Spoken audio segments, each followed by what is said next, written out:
Di ko naman akala. Narito tayo ngayon upang matunghayan ang napakainit, nagbabaga at talaga namang usap-usapan at maraming pinaka-inaabangan na issue ni Ate Erica. Sa pagpapatuloy ng ating istorya ay pinag-uusapan niya ni Kalingap Val at ni Lolo Miguel na doon daw sa bahay ni Lolo Miguel lumaki si Ate Erica at ang kanyang ate sapagkat bata pa lang sila ay wala ng kanilang mama. Hindi daw kayang ano. Ewan ko, hindi ko alam. Yung natagpuan si Erica, parang si Erica ang parang turnover ni Ruel kay Rab. Kay Rab. Kalingap Rab. So yun, ginawa ang Kalingap Angels. Yun nga. Ayun. So maliwanag po mga kaibigan, no, na dito ba nakatira si Erica noon? Dito po yun. Dito lumaki? Ay, dito na po sa amin yun. Okay. Nung dati pa sa kuwang kami sa Katandunganon ay napalipat kami dito. Dito na lumaki. Kasi kasama yun palagi si Erica. Po, maliit pa yun sa amin. Kayo na nagpalaki noon. Kami na po. Ngayon, Kaparal. nasaan sila ngayon? Ay, nasa bagong bahay na po. May bagong bahay na po sila. Sino po ang nagpatay ng bahay nilang bago? Ay, sila yata po. Sino pang tumulong ang nagbigay ng pampagawa ng bahay? Ayun, ang pag-aalam ko po, yung nga pong nakausap ng sila yung daw matanda. Kung sino matandang inaano. Yung ano daw. Ano yun? Mga alam ba ganun? John E yata yun. John A? John E.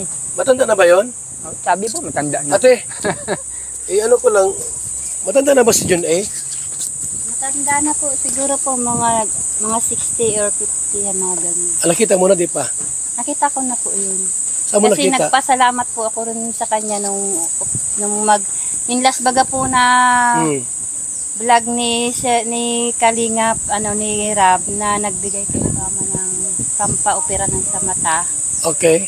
Ay, hindi po namin alam na kakontak na pala po yun. Contact na nino? Si Sir John A.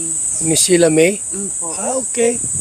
So, yun lang yun po yung ano namin. nakita mo na si John A sa video? Mahaba yung buhok niya na. Mahaba ang buhok. Okay. So, may edad na? So, kasi tinatanong ko si tatay kung sinong tumulong sa pabahay nila. Po, si Sir John A. Sa kanya pong pabahay yan. Itong pina-Erica. Wala po diyang sabi po ng mga ilabers sa kanilang pabahay. Dito. Kay Sir John A. Pati mga gamit ng bahay. Okay. So, ibig sabihin ngayon, may bahay na si Erica.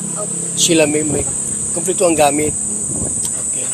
So, ang nagpabahay niyan, si John A. Si Sir John A. Hindi ang e-lovers. Hindi po. Hindi ang e-lovers. Inaangkin lang po ng mga ilabers. Inaangkin nila na sila nagpabahay Kaya sila niyan. nagagalit kasi ayaw nilang mailabas ang totoo. Ganoon ba? So, alam mo yun yung kwento? Alam ko. Tungkol dyan? Kasi naririnig-rinig ko din po. Kasi iisang bahay lang naman po kasi kami dito. Dito pala si Erica lumaki. Po. Nakatira kay lolo niya. Po.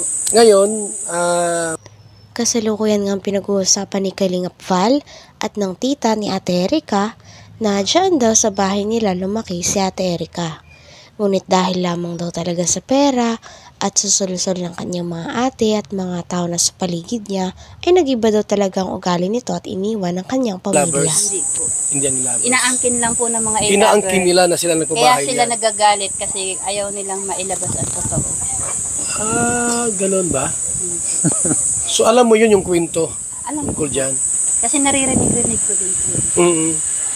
Kasi iisang bahay lang naman po kasi kami dito. Dito pala si Erica lumaki. Po. Nakatira kay lolo niya. Po. Ngayon, may bahay na silang bago. Siya po. Di ba pupunta rito si Erica? Mula po nung bagong taon po na nung last po, itong nasa ospital po kasi mama noon, pag uwi po namin dito, wala na sila, naghakot na sila ng gamit. Nung paghakot, last year pa, Opo, nung bagong taon pa po. mula noon hanggang ngayon, hindi siya pupunta rito, napunta naman. Hindi na po. Hindi na pupunta rito. Wala na Ni pong dumalaw, hindi. Wala na pong Eric ang pumupunta dito. Pati si Sheila May. Wala na. Okay. Yung mga palabas po ng mga e-lover na sinasabi po nila na monthly may natatanggap si mama. Sila mama, yung mga magulang ko. Meron? Kasi Wala? malingan po yan. So wala palang Wala natatanggap. po yan. Yun po yung gusto kong linisin po talaga na nalalaman po ng tao, binabaliktad po nila eh. Okay. Nakakaya pa. Tay, totoo ba na may tinatanggap kayong pera mula kay John A? Wala po, wala po. Wala kayong pera natatanggap? Wala po. Isa na yung balita na galing balita na yun nga, monthly meron kayong natatanggap na... Andun po sa mga Support. sa kagrupo nila. Okay. Nakakalat na po. Yan kumakalat na bali-balita. Eh, kakaya nga po at gaya nga ni Simana, suportado daw kami. Ay buwang-buwang baya. Pero wala pala. Wala po, wala po. Hmm. Pa-hospital nga yung asawa ko eh. Ilang beses sa hospital, ganyan. Sarili namin gastos. So bakit kaya tayo si Erika di na pupunta rito? Awan ko po nun, parang ayaw na kayong makita. Ano po kasi Kuya Val, ang simula po kasi ng alitan yung maglolo na yan, yung nitong last na vlog ni Sir Rab na nagpadala po si Sir John A daw po ng pampaopera ni Mama. Okay. Yun po ang inumpisahan nila na nagtampo sila kay lolo nila. Bakit daw?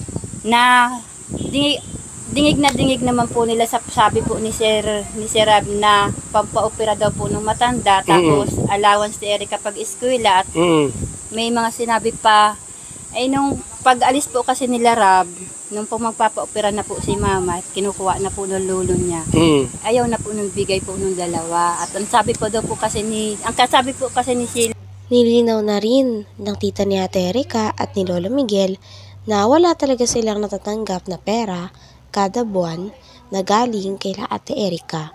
Gusto kasi ng mga tao na kasama na Ate Erika na aminin nila Lolo Miguel na pinapadalahan sila ng pera kahit naman hindi.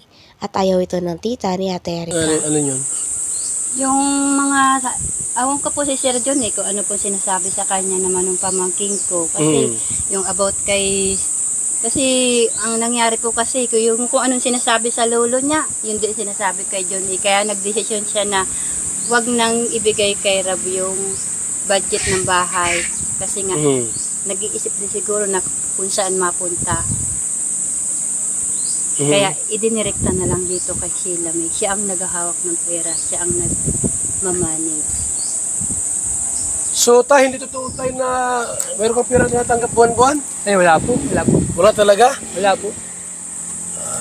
So maliwanag po mga kalingap na walang tulong si John A mula yung tulong Yung buwan-buwan po. buwan-buwan na sinasabing binibigyan. Wala po. Wala po. Wala po talaga mga kalingap.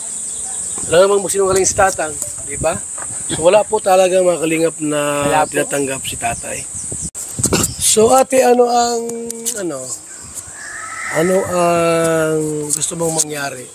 Dahil may mga naninira sa iyo na ano yung mga paninira sa yung iba? Kagaya po nung pag-aangkin nila na para ang gusto po kasi nila ng mga i-lover ni Sheila may ilabas pa sa Erika wala naman na sa kalingap. Paano ilabas? Yung mga paninirang halimbawa na parang kami ay walang-wala nang nabili dito sa na ito halimbawa yung tagay po ng tindahan ito daw po yung ganyan so madami pong masasakit yung tindahan mo dyan? Hindi yan kay Erika sa'yo yan? Hindi po yung bahay na yan po pera pa po yan ng tinulong ni Roel. Yung pera, tindahan mo dyan? Yung tindahan na yan po, yung sahod na po yun ng asawa ko. Wala naman po dyan si Eric ang... wala. Hindi naman po yung nagbibigay. Una pala, tumulong si Roel sa'yo. Tumulong si Roel? Kasi po nung tinutulungan po si Mama, nabibigyan po ako ni si Roel. Kasi yung anak ko po galing po sa accident. Ano binibigay sa'yo ni Roel? Pera po. Pera? Kita naman po sa vlog. Pag binigyan po yan sila Mama, binibigyan po ako. Okay. Kapanggatas daw po kasi nung anak ko yun sa calcium.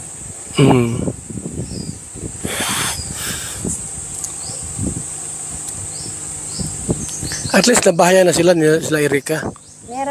Meron na po, bahay sila doon. Pero hindi po pupunta rito? Hindi dumadalaw dito, no? Hindi na po. Mula po nung bagong taon. Hindi na po yun dito nagpunta. Nung kasagsagan pong nasa ospital yan si Mama. Baka may sama ng loob sa inyo. May nagawa kayo hindi maganda kay Erika. Para po sa amin,